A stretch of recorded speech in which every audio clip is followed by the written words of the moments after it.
موضوع الدرس ترك الموالاة مع الكفار والمشركين والمستهزئين، سورة المائدہ، تفسیر ابن کثیر۔ الحمد للہ رب العالمین، والصلاة والسلام على أشرف الأنبياء وسيد المرسلين سيدنا محمد وعلى آله وصحابه أجمعين۔ اللهم صل على سيدنا محمد وعلى آل سيدنا محمد كما صليت على إبراهيم وعلى آل إبراهيم في العالمين إنك حميد مجيد۔ أعوذ بالله من الشيطان الرجيم، بسم الله الرحمن الرحيم۔ يا أيها الذين آمنوا لا تتخذوا الذين اتخذوا دينكم هزوا ولعبا من الذين أوتوا الكتاب من قبلكم والكفار أولياء واتقوا الله إن كنتم مؤمنين۔ وإذا ناديتم إلى الصلاة اتخذوها هزوا ولعبا ذلك بأنهم قوم لا يعقلون۔ قال المؤلف والمفسر رحمه الله تعالى أدام النفع بعلومه وعلومكم في الدارين آمين، إلى أن قال وقال الإمام أحمد رحمه الله تعالى حدثنا روح بن عبادة قال حدثنا ابن جريج قال حدثنا عبد العزيز بن عبد الملك بن أبي محذورة أن عبد الله بن مهيرين أخبره كان يتيما وكان يتيما في هجر أبي محذورة قال قلت لأبي محذورة يا عمي إني خارج إلى الشام وأخشى أن أسأل عن تأذينك، فأخبرني أن أبا محذورة قال له نعم۔ خرجت في نفر وكنا في بعض الطريق هنين مقفل،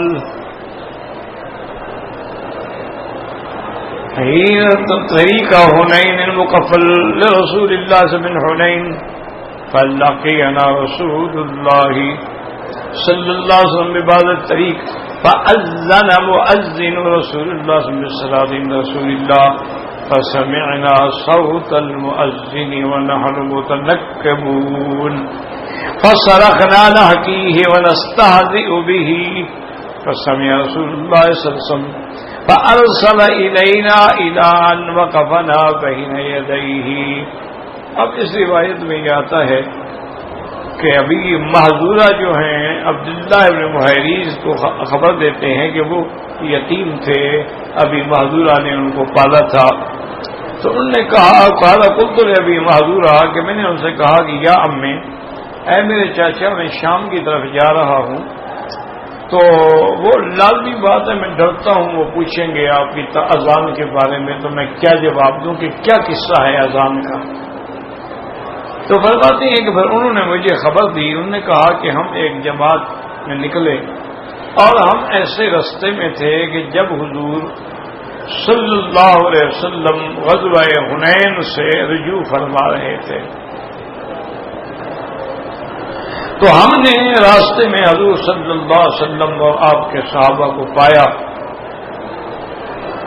فأذن مؤذن رسول اللہ صلی اللہ علیہ وسلم، تو حضور کے مؤذن نے اذان دی، تو اب ہم نے کیا کیا کہ ہم نے بھی اسی طرح اذان دینی شروع کر دی، گویا کہ ہم ان کی مذاق اڑا رہے ہیں کہ جیسے وہ کہتے تھے اللہ اکبر ہم بھی شور کرتے تھے اللہ اکبر اللہ۔ حضور پاک نے جب پتہ لگا اور سنا تو فرمایا کہ ان کو پکڑ کے لے آؤ۔ وہ کہتے ہیں بس ہمیں دوسری وقت پتہ لگا جب صحابہ نے پکڑ لیا اور حضور کے سامنے ہمیں پیش کر دیا۔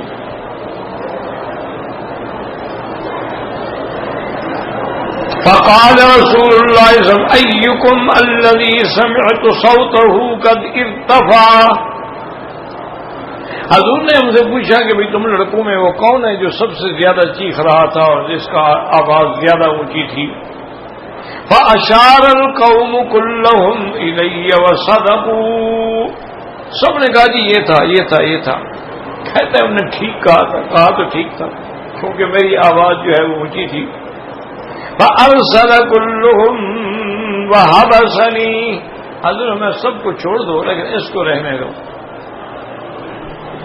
قال قم فأذن فقمت ولا شيء أكره إلى من رسول الله صلی اللہ علیہ وسلم ما يأمرني به.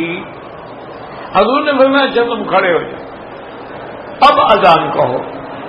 تو کہتے ہیں کہ میرے دل میں اذان سے بھی نعوذ باللہ کراہت تھی اور حضور پاک سے بھی کراہت, کیونکہ ابھی تک وہ مسلمان نہیں ہوئے تھے, تو اس لیے مجھے اذان سے بھی چڑ تھی اور حضور پاک سے بھی چڑ تھی. میں اب آپ کے حکم پر کھڑا ہو گیا. فَأَلْقَىٰ عَلَيَّ رَسُولُ اللَّهِ صَلَّى اللَّهُ عَلَيْهِ وَسَلَّمَ التَّعْظِينَ هُوَ بِنَفْسِهِ. اب حضور نے خود اذان دینا سکھلایا. اب نے قل اللہ اکبر اللہ اکبر اشہد ان لا الہ الا اللہ اشہد ان لا الہ الا اللہ اشہد ان محمد رسول اللہ صلی اللہ علیہ وسلم اشہد ان محمد رسول اللہ حی علی الصلاۃ حی علی الصلاۃ حی علی الفلاح حی علی الفلاح اللہ اکبر لا الہ الا اللہ. تو یہ اذان جو ہے خود حضور پاک نے سکھلائی. اب اسی سے خود اندازہ فرما لیں. ایک ہوتا ہے کہ انسان بلا وجہ ضد کرے, اس کا تو علاج کسی کے پاس. ایک آدمی کہتا ہے جی میں نہیں مانتا, اس کا کیا کریں گے؟ لیکن ایک آدمی کہتا ہے نہیں بھائی بات اگر معقول ہو, با وزن ہو, با دلیل ہو تو پھر میں مان لوں گا. تو اب یہ تو حدیث ہے نا جی. تو اذان حضور سکھلا رہے, اور سکھلا بھی اس بندے کو رہے جو کافر ہے, وہ مسلمان نہیں ہے. تو اگر حضور پر صلاۃ و سلام پڑھنا ضروری ہوتا تو یہ تو موقع تھا کہ اس کو پہلے اپنے اوپر صلاۃ و سلام سکھاتے کہ پہلے صلاۃ و سلام پڑھو اور پھر اذان شروع کرو. لیکن حضور پاک نے کہاں سے اذان شروع کی؟ اللہ اکبر اللہ. اور نہ حضور پاک نے اذان کے ختم ہونے کے بعد صلاۃ و سلام پڑھائے. تو صاف ظاہر ہے کہ یہ محبت نہیں ہے. یاد رکھو یہ بدعت ہے. دین میں نئی بات پیدا کرنا اسی کو بدعت کہتے ہیں. اب وہ لوگوں کو دھوکہ دینے کے لیے کہہ دے دیکھو جی گھڑی باندھی ہوئی ہے, یہ بھی تو بدعت ہے. یہ ٹوپی پہنی ہوئی ہے جی, یہ ٹوپی تو حضور نے نہیں پہنی. یہ دنیاوی معاملات ہیں, اس کا دین سے کوئی تعلق نہیں. بدعت وہ ہوتی ہے جو دین میں نیا مسئلہ پیدا کیا جائے. حضور نے فرمایا من احدث فی امرنا ھذا ما لیس منہ فہو رد. جو ہمارے دین میں کوئی نئی چیز پیدا کرے وہ مردود ہے, وہ قبول نہیں ہوگی, وہ رد ہے. اسی طرح قیامت میں جب وہ آئیں گے اور فرشتے ان کو لوگوں کو روکیں گے, حضور فرمائیں گے آنے دو ان کو. کیوں نہیں ہو, کیوں روکنا؟ کہیں یا رسول اللہ انک لا تدری ما احدثوا بعدک, آپ کے جانے کے بعد انہیں کیا کیا نئی بدعتیں ایجاد کی آپ کو تو پتہ نہیں. تو بدعت یاد رکھو کہ جو مسئلہ قرآن میں نہ ہو, حدیث مبارک میں نہ ہو, اجماع سے ثابت نہ ہو, قیاس سے ثابت نہ ہو, نئی چیز بنائی جائے وہ بدعت ہے. باقی یہ مثالیں دینا اور لوگوں کو پاگل بنانا کہ دیکھو جی یہ کپڑے پہنتے ہیں, یہ گھڑی پہنتے ہیں, یہ کاروں میں سوار, یہ اللہ کے بندے یہ ساری چیز. اب لباس ہے, اس میں حضور نے ہمیں دو چیزوں سے منع کیا. بھی ایک تو ریشمی کپڑا نہ پہن اور ایک سونے کی چیز نہ پہن.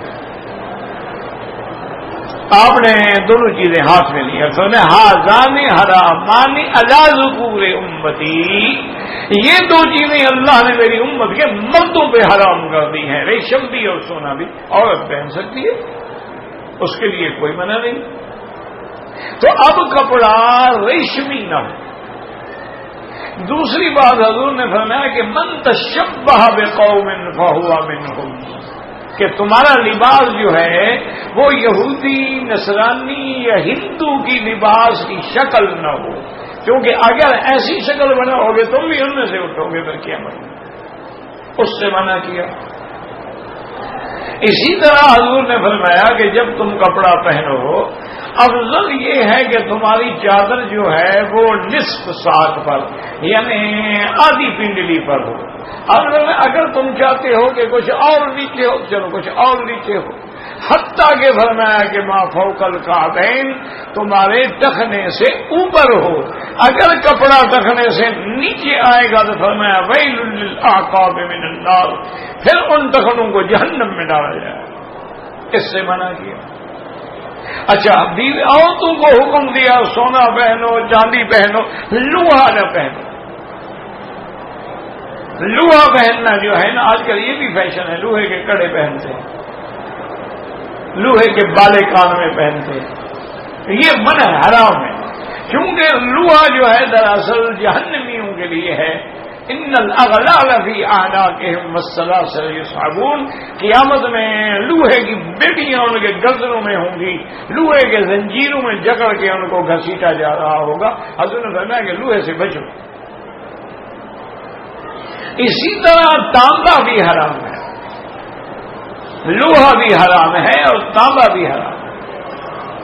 اب مرد کے لیے سونا حرام، اب وہ سونے کی انگوٹھی بنائے تو حرام ہے، سونے کا قلم بنائے، جیسے آج کل بڑے قیمتی پین ملتے ہیں وہ سارے پیور گولڈ کے ہوتے ہیں، 18 کیرٹس کے ہوتے ہیں، جیسے کراس ہے اور ہے، تو وہ بھی حرام ہے۔ پیور گولڈ کی گھڑی ہو جیسے رولیکس کی گھڑی ہے، اور اسی طرح ٹگ ہیئر کی گھڑیاں ہیں، اسی طرح ایبل کی گھڑیاں ہیں، وہ پیور سونا ہوتا ہے 18 کیرٹ کا، وہ بھی حرام۔ ایک ہے سونے کا رنگ چڑھا ہو سنہری، وہ منع نہیں، قلم پہ سنہری رنگ چڑھا ہوا ہے وہ منع نہیں ہے، خالص سونا حرام، عورت کے لیے جائز ہے۔ اچھا اسی لیے البتہ سونے کے برتنوں میں کھانا کھانا جو ہے وہ عورت کے لیے بھی حرام ہے، مردوں کے لیے بھی حرام ہے۔ چاندی کے برتنوں میں کھانا کھانا جو ہے وہ مردوں کے لیے بھی حرام ہے، عورتوں کے لیے بھی حرام ہے۔ اس کی وجہ کیا ہے؟ وہ تکبر ہے، بڑائی کا اظہار ہے کہ ہمیں دیکھو اتنے بڑے آدمی ہیں، ہمارے چمچ جو ہے وہ بھی سونے کے ہیں اور برتن جو ہے وہ بھی سونے۔ اب تو خیر چمچ برتن بھی پیچھے رہ گئے، اب تو ان کے واش روم جو ہے نا وہ بھی سونے کے ہوتے ہیں، اور ان میں جو پانی کے لیے ٹنٹیاں لگی ہیں وہ بھی سونے کی ہوتی ہیں۔ اب تو دنیا اور آگے چلی گئی، تو اگر ہمارے دور میں قارون یا نمرود یا فرعون پیدا ہوتے نا، ان کو دیکھ کے تو کان پکڑ کے بھاگ جاتے بھی یہ تو کوئی ہمارے بھی باپ ہیں، انہوں نے نئی نئی چیزیں بنا ڈالی۔ اور بات بھی حقیقت ہے، لیکن اب فرعون کے پاس سب کچھ تھا، ہوائی جہاز تو نہیں تھا، ان کے پاس سب کچھ تھا، لیکن آج کل کے لگژری کوئین جو ہیں جہاز ہیں بحری وہ تو نہیں تھا۔ اب تو بحری جہاز جو ہیں وہ اتنے قیمتی ہوتے ہیں کہ اگر ہوائی جہاز کی ٹکٹ مثال کے طور پہ 1000 ہو تو اس کی ٹکٹ 10,000 ہو، کیونکہ اس میں دنیا جہان کی عیاشی جو ہے اس میں ہوتی ہے، اسی کے اندر بار ہوتے ہیں، پب ہوتے ہیں، اسی میں کیسینو ہوتے ہیں، اسی میں جوا کھیلا جاتا ہے، اسی میں ڈانس فلور ہوتے ہیں، سب بدماشی پوری ہو۔ اچھا وجہ کیا ہے؟ ہم تو خیر ان باتوں پہ غور ہی نہیں کرتے نا، ضرورت ہی نہیں سمجھتے، ہمیں تو بس اپنے کھانے پینے کا فکر ہے کہ کھانا کیا ہے، پینا کیا ہے، پیسہ کیسے کمانا ہے۔ اصل میں حضور پاک نے منع فرمایا ہے کہ بحری جہاز میں سفر نہ کرو۔ آپ نے فرمایا کہ لا ترکب البحر الا عالم او متعلم او تاجر او حاج او معتمر، فرمایا کہ سمندری جہاز پہ، بحری جہازوں پہ سفر نہ کرو. ہاں علم حاصل کرنے کے لیے جانا ہے اور کوئی راستہ نہیں جا سکتے ہو. حج پہ جانا ہے تو بحری جہاز کے علاوہ راستہ نہیں ہے، جا سکتے ہو.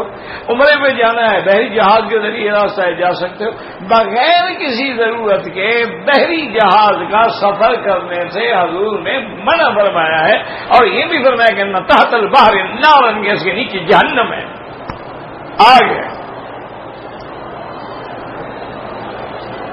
حضرت سیدنا عبداللہ ابن عمر رضی اللہ تعالی عنہ سمندر کے پانی سے وہ وضو نہیں فرماتے تھے. جب ان کو کہا کہ حضرت پانی ہے اتنا بڑا دریا ہے، فرمایا کہ نہیں. حضور نے فرمایا اس کے نیچے آگ ہے تو جہنم کی آگ سے میں پانی کے گرم پانی سے وضو کیوں کروں؟ حالانکہ شریعت میں جائز ہے، یاد رکھو. اور جب قیامت کا وقت آ جائے گا نا، اللہ اکبر، اللہ فرماتے وَإِذَا الْبِحَارُ فُجِّرَتْ وَإِذَا الْقُبُورُ بُعْثِرَتْ، کہ وہ وقت آ جائے گا جب یہ سمندر اور جب دریا جو ہے یہ آگ سے بھر جائیں گے اور لوگوں کو قبروں سے نکالا جائے گا. حضور نے فرمایا کہ ہر آدمی اپنی اپنی قبروں سے اٹھے گا اور جس حالت میں دفن ہوا تھا اسی حالت میں اٹھے گا. اس کے دو معنی ہیں، یہ بھی یاد رکھ لو. کوئی ایک حدیث بھی یاد کر لو تو اللہ کرے گا تیرا بھی کام ہو جائے گا، میرا بھی کام ہو جائے گا، میری نجات کا راستہ بن جائے گا، تیری ہدایت کا راستہ بن جائے گا. کیا معنی اسی حالت میں اٹھے گا؟ معنی یہ ہے کہ جس عقیدے پہ موت آئے گی اسی پہ کھڑا کیا جائے گا. مشرک مرا تھا تو مشرک اٹھے گا، یہودی ہے تو یہودی اٹھے گا، ہندو ہے تو ہندو اٹھے گا، مسلمان ہے تو مسلمان اٹھے گا، اسی حالت میں اٹھے گا. یہ ہے معنی قبر سے. اور بعض علماء نے فرمایا کہ یہ بھی ہے کہ جیسے ماں کے پیٹ سے پیدا ہونے کے وقت کوئی کپڑا نہیں ہوگا، اسی طرح جب قبروں سے اٹھیں گے تو فاتن قراتن غرلا، کہ کوئی کپڑا نہیں ہوگا، کوئی کفن نہیں ہوگا، کچھ نہیں ہوگا، ایسے کھڑے ہوں گے. تو یہ ترجمہ بھی کیا گیا. اور ساتھ میں رحمت دو عالم محبوب دو جہاں سیدنا محمد مصطفیٰ صلی اللہ علیہ وسلم نے فرمایا کہ اول من یقصا ابراہیم الخلیل. آپ نے فرمایا صحابہ کو کہ جب قیامت کے دن سارے مردے اپنی قبروں سے کھڑے ہوں گے، سب سے پہلے جنت کا جوڑا منگا کہ میرے ابا ابراہیم کو پہنایا جائے گا. اب دیکھیں نا صحابہ کتنے ماشاءاللہ سمجھدار. انہوں نے کہا قبل کا یا رسول اللہ، کیا آپ سے بھی پہلے ابراہیم کو جوڑا پہنایا جائے گا؟ حالانکہ افضل تو آپ ہیں. قیامت میں تو آپ کے پرچم کے نیچے ابراہیم ہوں گے، آپ کے پرچم کے نیچے آدم ہوں گے. جب آپ امام الانبیاء تھے تو ابراہیم تو پیچھے کھڑے ہوئے تھے، کیا آپ سے بھی پہلے ان کو جوڑا پہنایا؟ اب میں نام قبلی، مجھ سے بھی پہلے پہنایا جائے گا.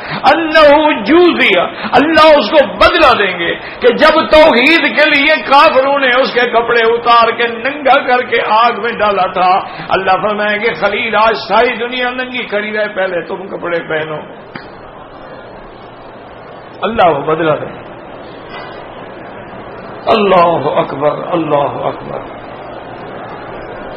اور پھر اللہ فرمائیں گے لقد جئتمونا فرادا کما خلقناکم اول مرہ. اللہ فرمائے گا مشرک ہو، کافر ہو، بت پرست ہو، آج اکیلے آ گئے ہو، کہاں گئے ہو؟ تمہارے خدا مددگار حاجت روا مشکل کشا ہو کدھر گئے ہیں؟ پیر فقیروں نے بھگا دیا، اکیلے آ گئے. بل زعمتم ان لن نجعل لكم موعدا، بلکہ تم تو گمان یہ کرتے تھے کہ ہم نہیں اٹھائے جائیں گے. اب اٹھ گئے ہو، آ گئے. اللہ اکبر. پھر اس دن یاد رکھو کوئی کسی کے کام نہیں آئے گا. نہ کوئی پیر کام آئے گا نہ کوئی فقیر کام آئے گا. وَجَاءَتْ كُلُّ نَفْسٍ مَّعَهَا سَائِقٌ وَشَهِيدٌ. ہاں دو فرشتے ہوں گے، ایک چلانے والا ہوگا اور ایک گواہی دینے والا ہوگا کہ یا اللہ یہ آ گیا مجھے، میں لے کے آ گیا ہوں تیرے دربار. تو اس لیے ہمیشہ یاد رکھیں کہ یہ تحت البحر نارن، یہ اس کے نیچے آگ ہے. ایسے جو ہے نا سمجھے، پہلے لوگ بڑا اعتراض کرتے تھے کہ جناب یہ سمندر کے نیچے کیسے آگ ہے، یہ تو پانی ہے، پانی تو آگ کو بجھا دیتا ہے. ایسے لوگ بھی پیدا ہوئے ہیں نا جو اپنے آپ کو بڑا پڑھا لکھا سمجھتے ہیں،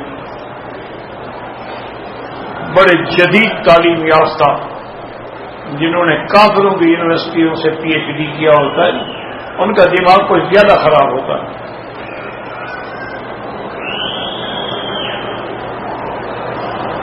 وہ سمجھتے ہیں کہ پی ایچ ڈی کی ڈگری جو ہمیں مل گئی ہے نا، اصل معنی ہوتا ہے فیل ڈپارٹمنٹ. پی ایچ ڈی کا معنی یہ ہوتا ہے یہ وہ ڈپارٹمنٹ ہے جو فیل ہے، اس کی کوئی حیثیت ہی نہیں. اب جناب سمجھیں کہ اب ان کو ماننا پڑا ہے. یاد رکھو کہ اس کے نیچے کیا ہے؟ سمندر ہے. اچھا، اس جہنم ہے، جہنم کے اوپر جو ہے ایک غلاف حجری ہے. اچھی طرح سمجھ لیں، غلاف حجری کا کیا معنی؟ یعنی اوپر جیسے آپ کسی چیز کو بند کرتے ہیں تو اوپر پلسٹر کر کے اور ایک پتھر رکھ دیتے ہیں، تو اس کے اوپر بھی اللہ نے غلاف حجری رکھا ہوا ہے. یہ جتنی تم ڈرلنگ کرتے ہو نا جی، سونا نکالنے کے لیے، ڈائمنڈ نکالنے کے لیے، پیٹرول نکالنے کے لیے، سمندروں کو بھی کھود ڈالا ہے. یہ وہاں تک تو جاتی ہے ڈرل آپ کی جہاں تک وہ غلاف ہے، اس کے بعد کوئی ڈرل کام نہیں کرتی. اب انہوں نے خود اعتراف کر دیا، وہ کہتے ہیں ہم کھودتے ہیں ایک حد ایسی آ جاتی ہے کہ پھر ہماری مشینیں بیکار. اللہ اکبر. اور جب قیامت ہوگی پھر کیا ہوگا؟ اذ الشمس كورت واذا النجوم انكدرت. جیسے اب جدید آپ کے جو فلسفی ہیں، جو سائنسدان ہیں، وہ کہتے ہیں نا کہ سورج کو موت آ جائے گی، اس لیے وہ یعنی قائل ہیں ڈیتھ دا سن، سورج کی موت کے کتابیں لکھی ہیں انہوں نے. تو وہ یہ آج کتابیں لکھ رہے ہیں. ہمیں تو کملی والے نے 1400 سال پہلے بتا دی تھی شمس کوورت، وہ چاند بے نور ہو جائے، بے نور ہو جائے گا تو بہت آ گئی. دیکھو نا جی، دیا بجھ جائے تو کہیں گے بجھ گیا. اب یہ تو نہیں کہ دیا ٹوٹ بھی جائے، جب روشنی ختم ہو گئی بجھ گیا، ختم. تو اب سورج جب بے نور ہو گیا، گویا موت آ گئی، پھر کیا ہوگا؟ فرمایا ان الشمس والقمر یکوران ثم یسودان ثم یلقیان فی ماء البحر. حضور نے فرمایا کہ سورج چاند کو اللہ بے نور کر دیں گے، یہ سیاہ ہو جائیں گے، پھر ان کو سمندر میں ڈالا جائے گا. اور وہ نیچے جو غلاف حجری تھا، وہ جو پتھر کا میں نے کہا نا وہ اوپر غلاف ہے، اس کو ہٹا دیا جائے گا. نیچے سے آگ، اوپر سے آگ، تو اب جہنم بھڑک اٹھے. وہ نیچے والی آگ بھی نکل آئی اور سورج چاند والی آگ، یہ بھی تو آگ ہے نا، آگ کا گولا ہے نا. یہ بے نور ہو جائے گا، لیکن وہ گرمی تو اس کی گولا تو باقی ہوگا نا. یہ اوپر سے بھی آگ، نیچے سے بھی آگ، تو اب نتیجہ کیا نکلا؟ وَبُرِّزَتِ الْجَحِيمُ لِلْغَاوِينَ. اللہ نے فرمایا اب ہم جہنم کو گمراہوں کے سامنے کر دیں گے. کیا بدبختو، دیکھو یہ جہنم، یہ آگ ہے. هَذِهِ النَّارُ الَّتِي كُنتُمْ بِهَا تُكَذِّبُونَ. یہ وہ جہنم ہے جس کا تم انکار کرتے تھے کہ کوئی جہنم نہیں ہے.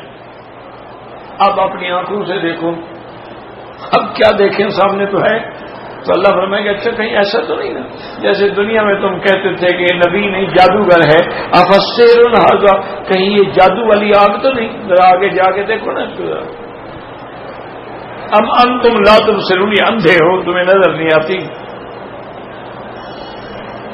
اب تو سب کچھ سامنے ہوگا.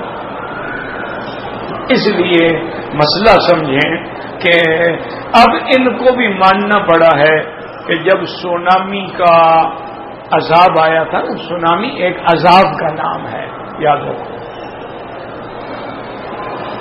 یہ ایک جزیرہ ہے انڈونیشیا میں، بالی، جو سب سے خوبصورت جزیرہ ہے، کیونکہ انڈونیشیا تو سارے جزائر ہیں نا، ایک ادھر ادھر چھوٹا بڑا درمیانہ. تو یہ جو ہے نا بالی، یہ سب سے خوبصورت جزیرہ ہے، اور وہاں کا سمندر اور وہاں کی سفید ریت جو ہے اور وہاں کی سفید لڑکیاں جو ہیں، اس لیے ساری دنیا کے عیاش، ساری دنیا کے خبیث وہاں اکٹھے ہوتے ہیں.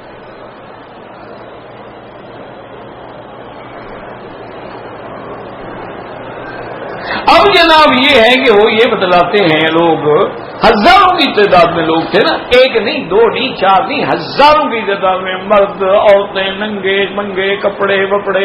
یہ تو وہاں جا کے سمندر کے کناروں پہ سن بات لیتے ہیں نا، ننگے سو جاتے ہیں کہ دھوپ لگے ہمیں. میں عرض یہ کر رہا تھا کہ اسلام نے منع کیا ننگے ہونے سے، یہ ننگے ہونے کو فخر سمجھ. اسلام نے حکم دیا نا کہ بحری سفر نہ کرو، یہ سب سے مہنگا بحری سفر کیا ہے تاکہ حضور کی ہر بات کی مخالفت ہو.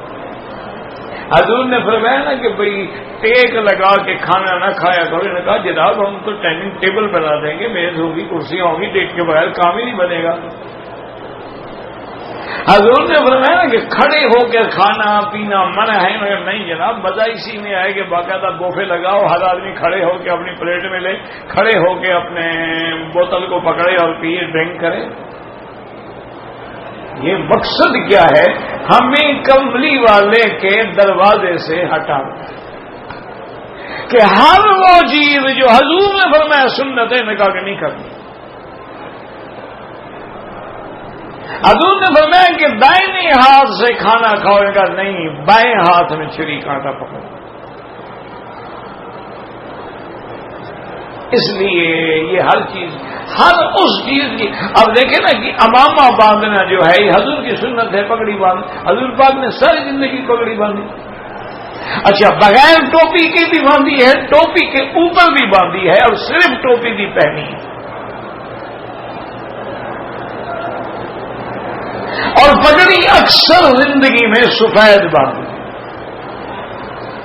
صرف فتح مکہ کے موقع پہ آپ نے سیاہ پگڑی باندھی ہے.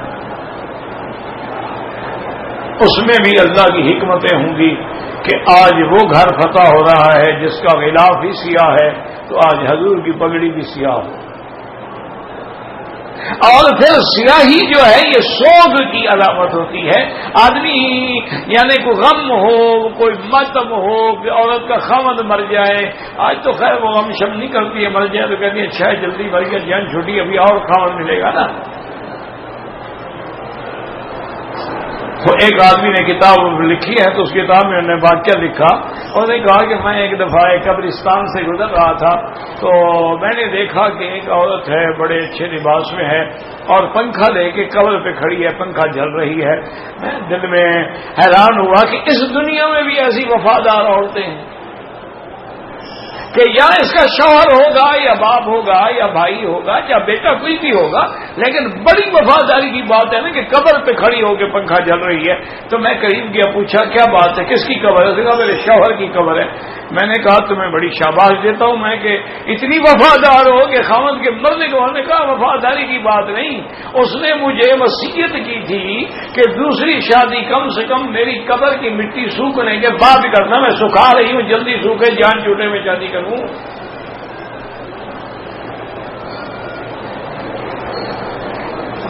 میں پنکھا نہیں چل رہی، میں شوہر کا حکم پورا کر رہی ہوں کہ کم سے کم میری مٹی تو سوکھنے دینا.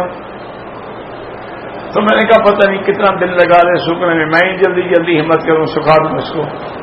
آج کل تو خیر اس قسم کے ہیں نا جی.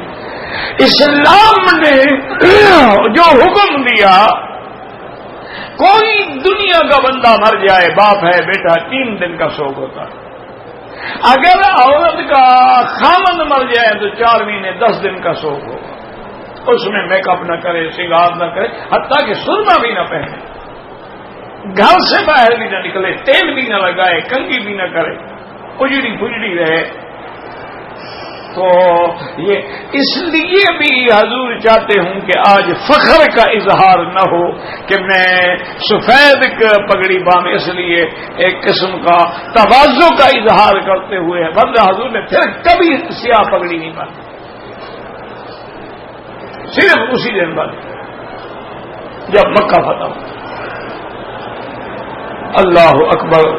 تو یاد رکھیں کہ اب انہوں نے ہزاروں آدمی جب یہ وہاں پر بالی کے بیچ پہ، سمندر کے کنارے پہ، وہاں ماشاءاللہ یہ نخرے کر رہے تھے اور بات لے رہے تھے اور جو کچھ بھی بکواس کر، وہ کہتی ہیں کہ پانی آتا ہے یہ سمندر کے کنارے آپ جائیں، پانی ایسے آئے گا، آ کے پھر واپس جائے گا۔ اسی میں تو یہ خوش ہوتے ہیں نا کہ کبھی پانی یہاں تک آ گیا، کبھی یہاں تک آ گیا، پھر واپس چلا گیا۔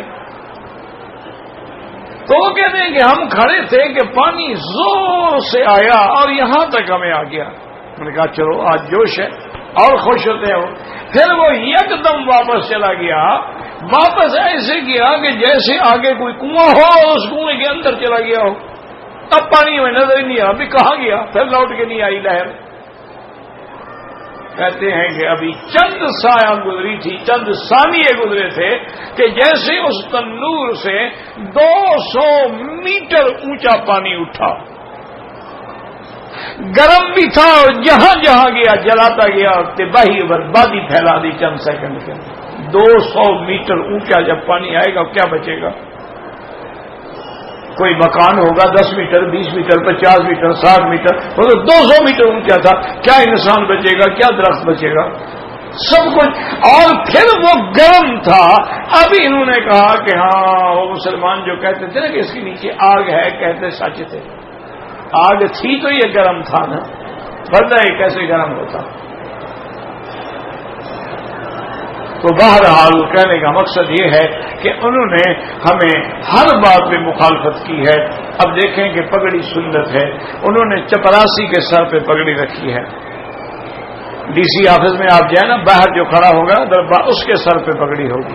آپ ٹرین میں سفر کریں، وہ بیرا جو ہے اس کے سر پہ پگڑی ہوگی، اور جو کچن میں 5 اسٹار ہوٹلوں میں پکانے والے ان کے سر پہ لمبی ٹوپی ہوگی، تاکہ حضور کی ٹوپی کی پگڑی کی مذاق کی جائے کہ یہ گھٹیا لوگوں کا لباس ہے۔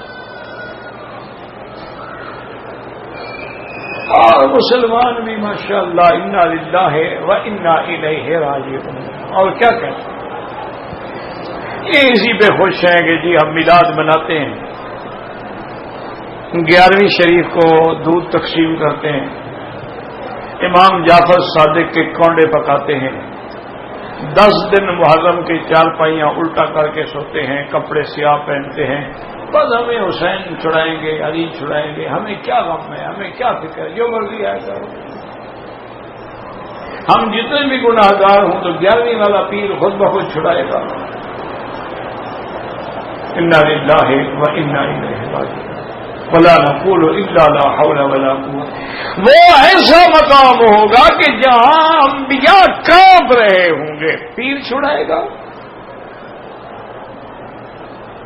آدم علیہ السلام کے پاس جائیں گے کہ تم ابو البشر ہو، اللہ نے تمہیں اپنے ہاتھوں سے بنایا ہے، تمہیں جنت میں بنایا ہے، تمہیں مسجود الملائکہ بنایا ہے، تمہیں جنت میں ٹھہرایا ہے، تمہیں ابو البشر بنایا ہے، تمہیں خلیفۃ اللہ فی الارض بنایا ہے، مہربانی کر کے ہماری اللہ کے دربار میں سفارش کریں کہ مقدمے کی سماعت شروع ہو، یہ نہیں کہ جنت ملے یا جہنم ملے، خیال رکھا کرو۔ یہ شفاعت کبریٰ جو ہے وہ یہ ہے کہ پیشی شروع ہو، سماعت لگ جائے، باقی فیصلہ جو اللہ چاہے کرے۔ لیکن پتہ ہے آدم کیا کہیں گے؟ نفسی نفسی خشیت علی نفسی خشیت علی نفسی، اے لوگوں میں تو خود ڈر رہا ہوں کہ اگر اللہ نے آج مجھ سے پوچھ لیا تھا کہ میں نے جس درخت سے منع کیا تھا کیوں کھایا تھا، میں کیا جواب دوں گا، میں خود ڈر رہا ہوں، تمہاری سفارش کیسے کروں۔ پیغمبر کانپ رہے ہیں، اللہ کے نبی کانپ رہے ہیں، نوح علیہ السلام اول رسول کانپ رہے ہیں کہ نفسی نفسی نفسی خشیت علی نفسی، میں نے اپنے بیٹے کے، حالانکہ جانتے ہیں کہ اللہ نے ہمیں معافی دے دی، معافی مل گئی، توبہ قبول ہو گئی، پھر بھی ڈرتے ہیں۔ کہتے ہیں نہیں جناب، وہ جیسے نوح علیہ السلام کی کشتی چلی تھی نا جی، اور جو کشتی میں سوار ہوئے تھے وہ بچ گئے تھے، اسی طرح پیران پیر کی بھی کشتی چلے گی، ماشاء اللہ، پتہ نہیں کہاں سے چلے گی، بغداد سے چلے گی، دریائے فرات میں چلے گی، دریائے نیل میں چلے گی، بحر احمر میں چلے گی، بحر عرب میں چلے گی، بحر القاہل میں چلے گی، تمہارے راوی چناب بیاس میں کہاں سے چلے گی؟ تو اسی کنارے تو جا کے آباد ہو نا، کشتی ادھر نکل جائے تم ادھر کھڑے رہو۔ کیا جھوٹے عقیدے ہیں، کیا جھوٹے قصے ہیں، کہانیاں ہیں۔ اللہ اکبر اللہ اکبر اللہ۔ ساری زندگی عبد القادر جیلانی یہی سبق پڑھاتے گزر گیا کہ لا الہ الا اللہ محمد، وہ تو یہی لا الہ الا اللہ کی ضربیں لگواتا گیا، اللہ اللہ کا ذکر کرواتا گیا، اور تم اسی کے نام پہ شرک کرتے ہو۔ خدا کا خوف تو کرو، اللہ کو پتہ نہیں کیا جواب دو۔ اس لیے ابھی معذورہ کہتے ہیں حضور نے، اب دیکھیں حضور نے اذان سکھائی ہے، کوئی صلاۃ و سلام نہیں ہے۔ جب اذان ختم ہو گئی فآتانی سرۃ فیہا شیء من فضۃ ثم وضع یدہ علی ناصیۃ ابی معذورہ ثم مر علی وجهہ ثم بین ثدییہ ثم علی قبضہ حتی بلغ ید رسول اللہ سرۃ ابی معذورہ ثم قال بارک اللہ فیک وبارک علیک فقلت یا رسول اللہ مرنی بالتعظیم وقال قد امرتک بہ۔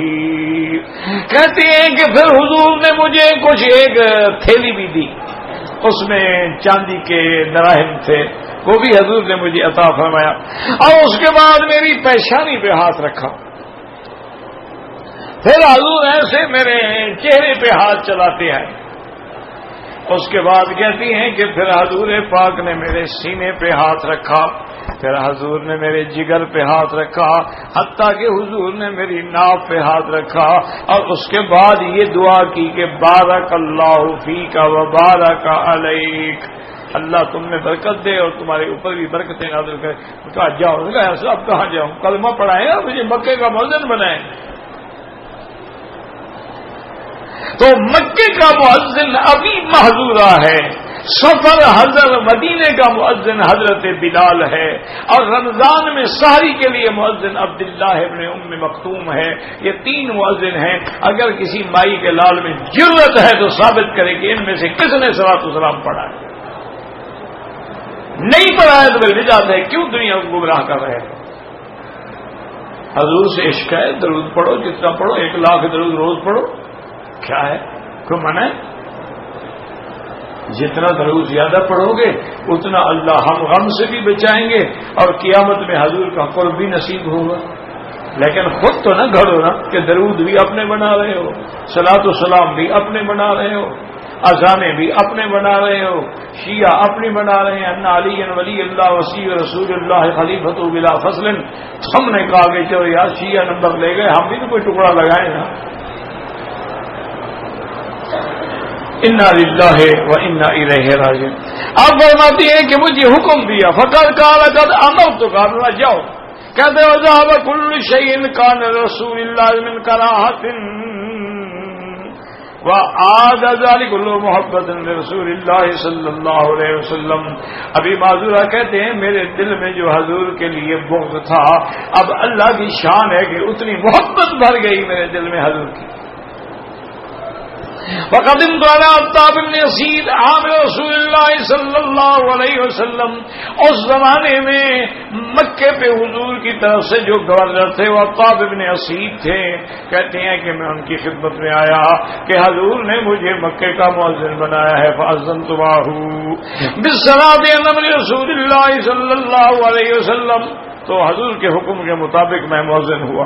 واخبرنی ذلك من ادرك من اهلی من ادرك ابا حضور اللہ ما اخبرنی ما اخبرنی عبد الله بن مهدی هكذا رواه الامام احمد وقد اخرجه مسلم في صحيح وسن اربع من طريق عن عبد الله بن مهدی النبي محذور اسمه صبرة بن معير بن لوزان احد مؤذني رسول الله الاربعة وهو مؤذن اهل مكة فامتدت ایامہ رضی اللہ عنہ وارضاہ. بڑی لمبی عمر اللہ نے ان کو عطا فرمائی اور وہ مکے کے اندر مؤذن رہے. واللہ اعلم.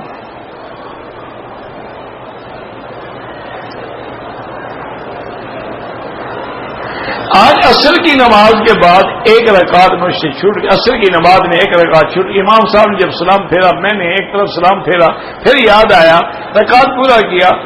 سجدے صاحب کی بھی کوئی ضرورت نہیں تھی آپ کو, بس یاد آیا آپ کھڑے ہو گئے. سجدے صاحب کی کیا ضرورت ہے, کچھ نہیں.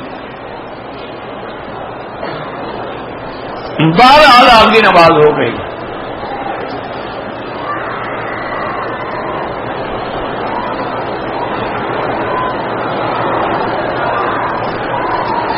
میں ریاض سے پاکستان چھٹی پہ کیا تھا.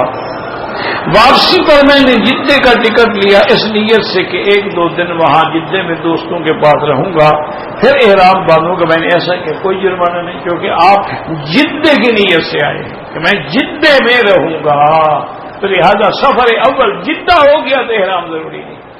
احرام تب ضروری ہے جب سفر اول مکہ ہو.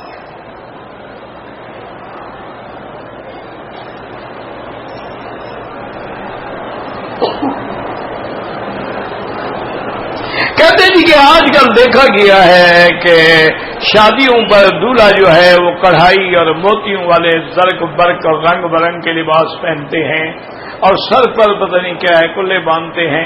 یہ ساری رسمیں ہیں میرا بھائی, اس کا اسلام سے کوئی تعلق نہیں. یہ تو ساری ہندو تہذیب کے اثرات ہیں. وہ اس قسم کی حرکتیں کرتے ہیں اور مسلمان بھی ان کے تابع ہو گئے ہیں. اسی طریقے سے وہ لوہے کا بیت پکڑتے ہیں, اسی طریقے سے سرخ رنگ کے دھاگے باندھتے ہیں, اسی طریقے سے گھوڑے پہ سوار ہوتے ہیں, اسی طریقے سے باجے بجاتے ہیں. پتہ نہیں کیا کہ سب بدعات ہیں, منکرات ہیں, حرام ہیں.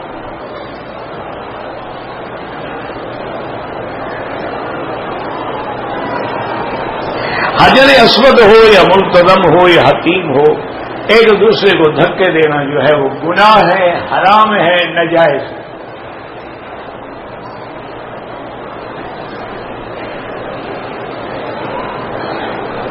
کہتے ہیں جی کہ اہل بدعت جو ہیں وہ کہتے ہیں کہ اگر کعبے پہ غلاف ڈالنا جائز ہے تو پھر قبروں میں کیوں جائز نہیں ہے. کیسے دلیل پکڑی ہے ماشاء اللہ انہوں نے. قبروں پہ جناب غلاف ڈالنے سے حضور نے منع فرمایا ہے, بدبختوں لعنت بھیجی ہے حضور نے, اور کعبے پہ خود غلاف چڑھایا ہے. جہاں چڑھایا ہے ہم مانتے ہیں, جہاں نہیں چڑھایا نہیں مانتے. سیدھی سی بات ہے. دیکھا ہے کہ دلیل کیسے دلیل, یہ تو طب اکبر نے شروع کیا, لیکن حضور نے اپنی زندگی میں بھی غلاف کعبہ سے منع نہیں کیا. تو جس بات سے حضور منع نہ کرے وہ سنت ہو جاتی ہے. اور قبروں کا تو حضور نے حکم دیا کہ یا علی لا تدع تمثالا الا مساتہ ولا قبرا مشرفا الا سویتہ, کہ جہاں تمثیل ہو, مجسمہ ہو, اس کو مٹا ڈالو, اور جو قبر اونچی ہو اس کو زمین کے برابر کر دو. غلاف کہاں ڈالو گے؟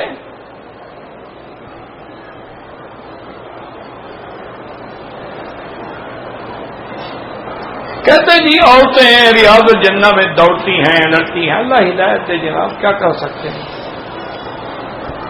یہ محبت نہیں ہے. حضور نے فرمایا فرض نماز کھڑی ہو اور تمہیں اندیشہ ہو کہ میری رکعت چلی جائے گی, فرمایا علیکم السکینۃ والوقار, خبردار آرام سے چل کے آؤ.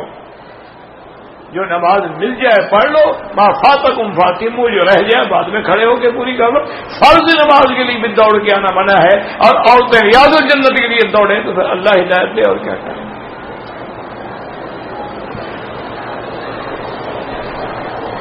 اللہ سے دعا کرو اللہ ہدایت دے.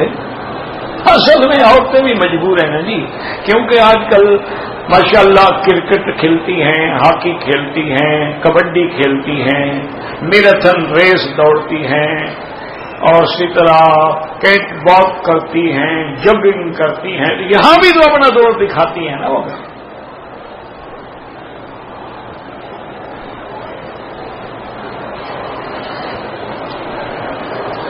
حجر اسود کو بوسہ دینا، بوسہ یا ہاتھ لگانا ہر چکر میں ضروری ہے، لیکن موقع ملے، موقع نہ ہو اللہ اکبر بس.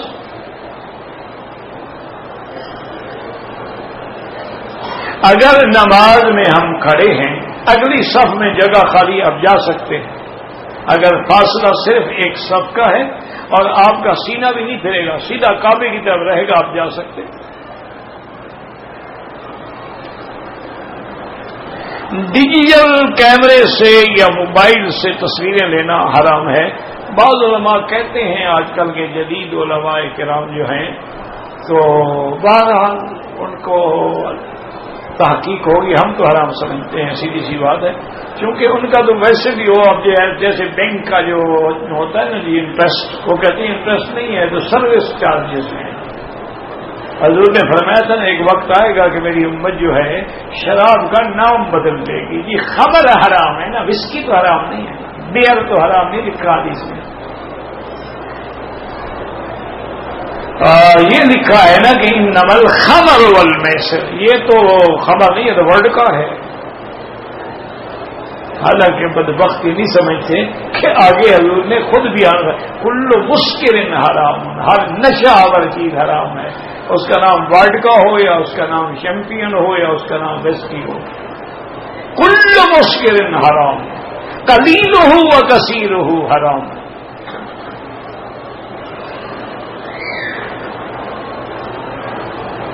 کہتے جی کہ تصویر لینے کیا اس میں غیر محرم عورتوں کی بھی تصویر لیتے ہیں؟ بس اللہ معاف کرے، دعا کرو اللہ ہدایت دے. اب ہم مکے کو، کعبۃ اللہ کو، حرم رسول اللہ کو ہم نے اسٹوڈیو بنا دیا ہے. اب تو فلم چل رہی ہے، ہر آدمی ہر عورت کے ہاتھ میں موبائل ہے.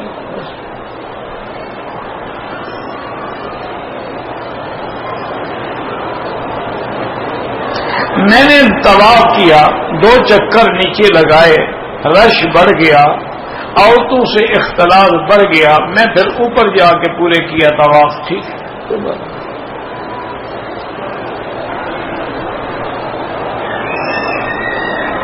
میں نے احرام باندھنے سے پہلے سر پہ تیل لگایا تھا تو کیا ہو گیا؟ پہلے تیل لگانا نہیں بلکہ احرام باندھنے سے پہلے تو خوشبو لگانا بھی سنت ہے.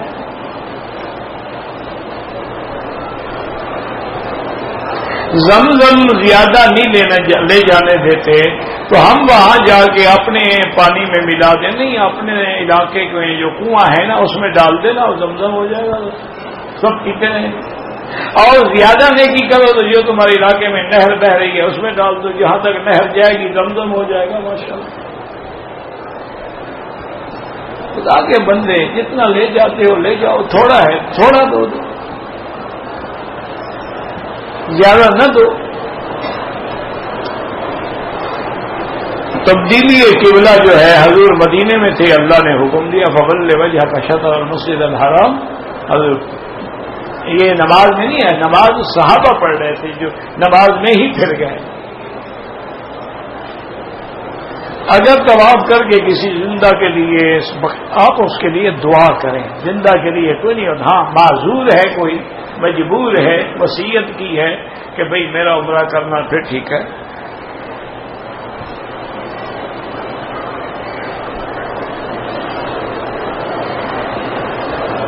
کہتے ہیں کہ آپ نے جو بتایا تھا نا جی کہ بخاری شریف میں حدیث ہے 2 ہاتھوں سے مصافحہ کرنے کی.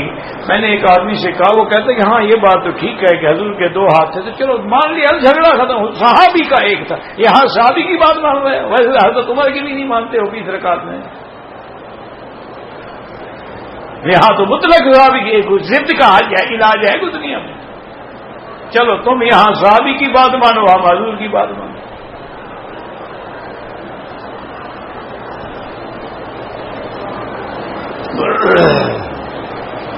اگر 4-5 آدمی کا گروپ ہے انہوں نے طواف صفا کر لیا، ایک دوسرے کے سر پہ اس کا پھیریں، بالکل جائز ہے۔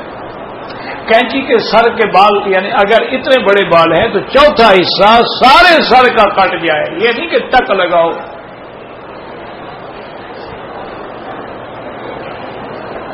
ہم ہیں عمرے کے لیے آئے، یہاں ہے شروع ہو گیا، تو پاک ہونے کے بعد پہلے احرام سے عمرہ، ہاں بالکل آپ تو نیت کر کے آئی ہیں نا، جب نیت کر کے آئی ہیں پھر مسجد عائشہ جانے کا کیا مطلب؟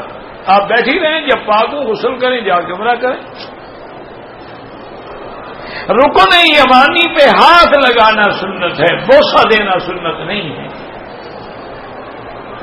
بعض لوگ چومتے ہیں، لوگ تو سب کچھ کرتے ہیں، لوگ تو قبروں کو بھی چومتے ہیں، مسئلہ یہ ہے لوگوں کا کیا ہے جناب، لوگ تو قبر کو بھی چومتے ہیں۔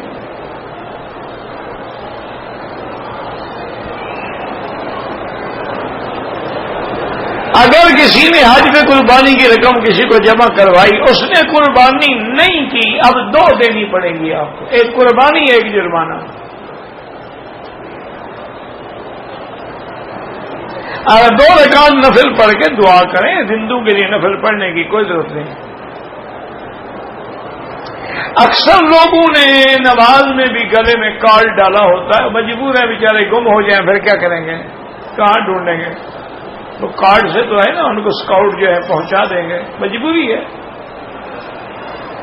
پرائز بانڈ کی رقم لینا جو ہے وہ جائز ہے، اس کا مجھے پتہ نہیں ہے کہ اس میں سود ہے یا نہیں، اگر سود ہے تو پھر حرام ہے۔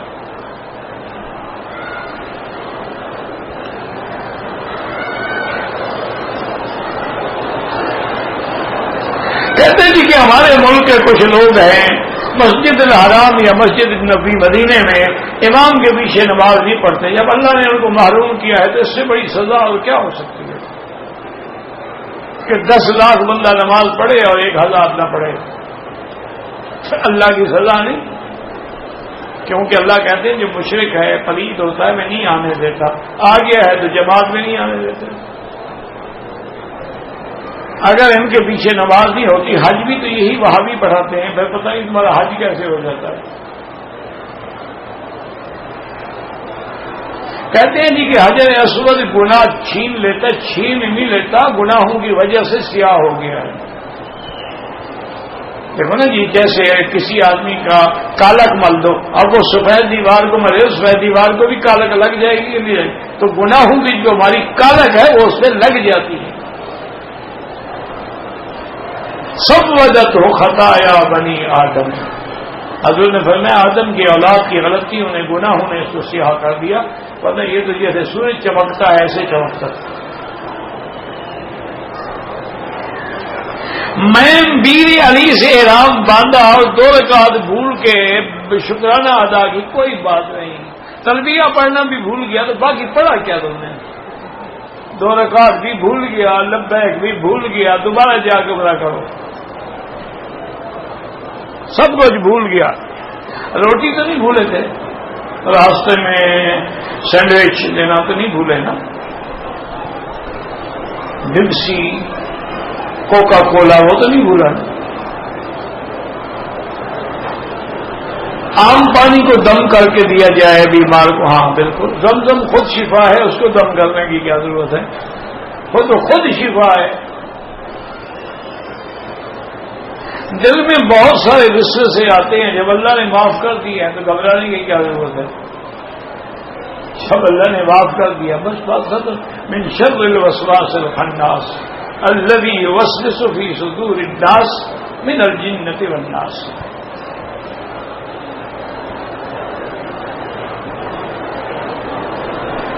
کون سی انگوٹھی ہاتھ میں پہنے، دائیں ہاتھ میں پہنے، چھوٹی انگلی میں یا 7 والی انگلی میں، اور چاندی کی ہو، اور فقہا نے اس کی مقدار 3.5 ماہ سے لکھی ہے۔ باقی پتھر اس میں کوئی بھی ہو پہن سکتے ہیں، لیکن اس پتھر میں نفع نقصان کا عقیدہ نہ رکھیں کہ یہ پتھر پہنوں گا تو میرے ستارے کے موافق ہے، مجھے فائدہ دے گا، یہ کفر ہے، سیدھا چھوٹا موٹا گناہ نہیں، کفر ہے، نفع نقصان اللہ دیتا ہے۔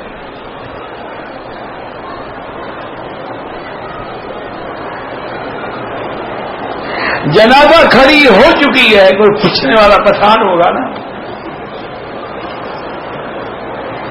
وہ ان کی اردو ایسی ہوتی ہے نا، اللہ کہتی ہے میں کرتا ہوں، اللہ کہتی ہے میں طواف کرتا ہوں۔ اچھا میرے بھائی گزارش یہ ہے کہ اگر 2 تکبیر ہو چکی ہے تو جب امام سلام پھیرے نا تو آپ جلدی سے اللہ اکبر تکبیریں پوری کر کے سلام پھیریں گے۔ جیسے نماز کی رکعتیں رہ جائیں تو رکعتیں پوری کرتے ہیں نا، جنازے میں اصل چیز تکبیر ہے، تکبیر جتنی رہ جائیں پوری کر لیں۔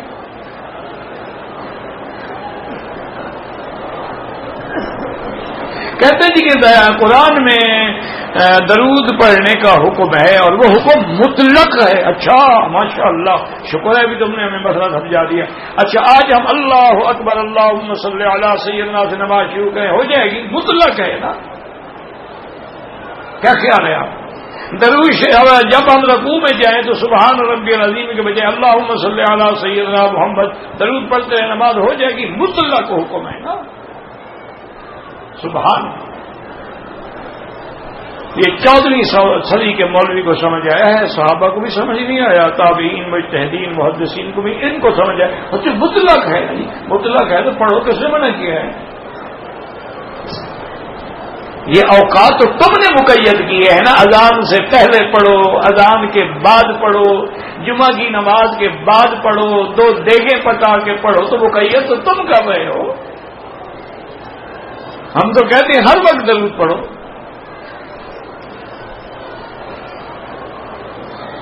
ایک آدمی نے عمرہ کیا، صفا بھی کر لی، بال کٹوانا بھول گیا تو یاد باقی کیا رہا اس کو؟ اب بال بھی کٹوائے اور ایک بکری دم بھی ادا کرے کہ اس نے کپڑے پہن لیے۔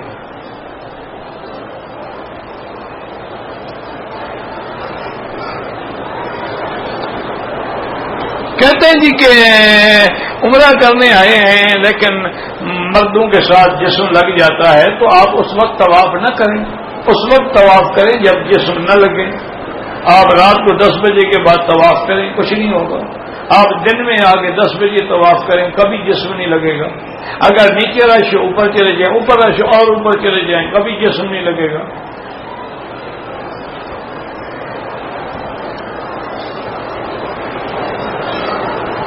مسافر کے لیے مغرب کی نماز کے بعد کی 2 رکعت سنت جو ہے وہ سنت موقتہ ہے، لیکن مسافر پر تو معاف ہے، اگر پڑھے تو انشاءاللہ ثواب ملے گا، لیکن معاف ہے۔ احرام کی حالت میں عورت نقاب نہیں کر سکتی، آگے کپڑا لٹکا دے، جیسے گھونگھٹ نکالتے ہیں نا کہ منہ کو بھی نہ لگے اور پردہ بھی رہے۔ اگر صفا مروہ کی صفا کی نیت کرنے بھول گیا، دوسرے چکر پر آئی، بھول کیوں گیا؟ صفا کیا کرنے گئے تھے آپ؟ میرے گھر کیوں نہیں آئے؟ جب گئے تھے تو یہی نیت ہے۔ اگر حجر اسود کا اشارہ بھول گئے کوئی بات نہیں، یہ تو مستحب ہے۔ عورت اپنے احرام کے دوپٹے میں پن لگا لے، عورت کے لیے سلا ہوا کپڑا پہننا ویسے جائز ہے، تو تم پن شن کیوں لگا رہی ہو؟ وہ تو مردوں کے لیے سلا ہوا کپڑا پہننا حرام ہے، عورت تو اسی کپڑے میں عمرہ کرے گی جو پہنتی ہے۔ طواف کرتے ہوئے چکر بھول گئے، چلو اللہ قبول کرے، اب اس کا کیا علاج؟ جب تم بھول گئے تو مولوی مکی کو یاد ہوں گے، بس اللہ قبول کرے۔ یاد رکھو اگر بھول جائیں تو خیال کرو کہ میں نے 6 کیے ہیں، 1 کر لو بس۔ اگر بھول جائیں، خیال آئے کہ یار میں نے تو 8 کر دیے، کوئی بات نہیں، 7 تو ہو گئے نا۔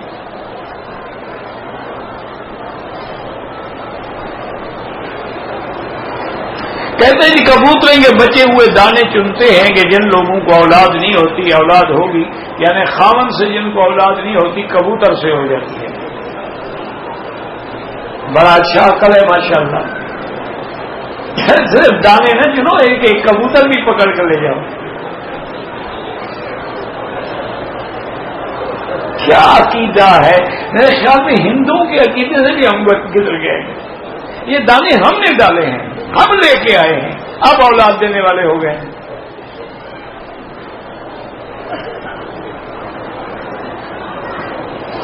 حضور نے امامہ پہنا، یہاں بڑے لوگ بھی نہیں پہنتے، نہ پہنے، ہمیں پہننا سنت ہے۔ حضور نے ٹوپی بھی پہنی، حضور نے رومال بھی پہنا۔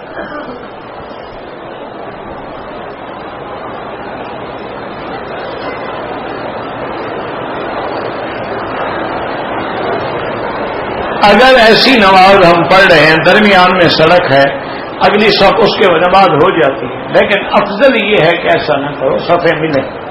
لیکن اگر درمیان میں ایک سڑک بن جاتی، یہاں ہوتا ہے درمیان میں راستے بنے ہوئے ہیں، نماز ہو جاتی ہے۔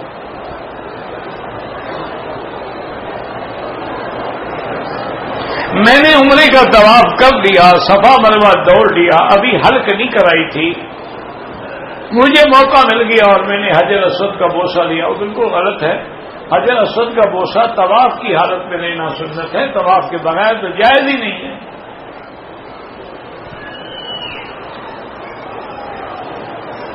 زندہ کی جانب سے کوئی عمرہ نہیں۔ عورت قبرستان میں جا سکتی ہے، ہاں بالکل جا سکتی ہے، لیکن مرنے کے بعد نہیں سمجھ آگے۔ چلو شکر ہے۔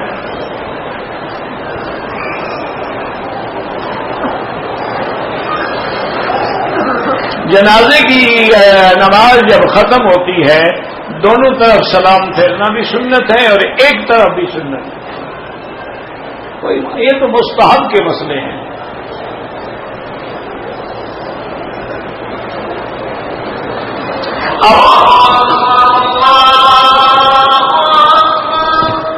اکبر، اللہ اکبر۔